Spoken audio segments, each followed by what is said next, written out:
Hello everyone, today in my this video I'll tell you how you can remove the Google account from your device Xiaomi POCO F4GT.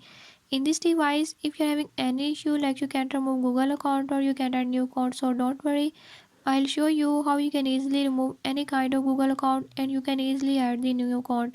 So before we start the video, if you are new to my channel, don't forget to subscribe and press bell icon.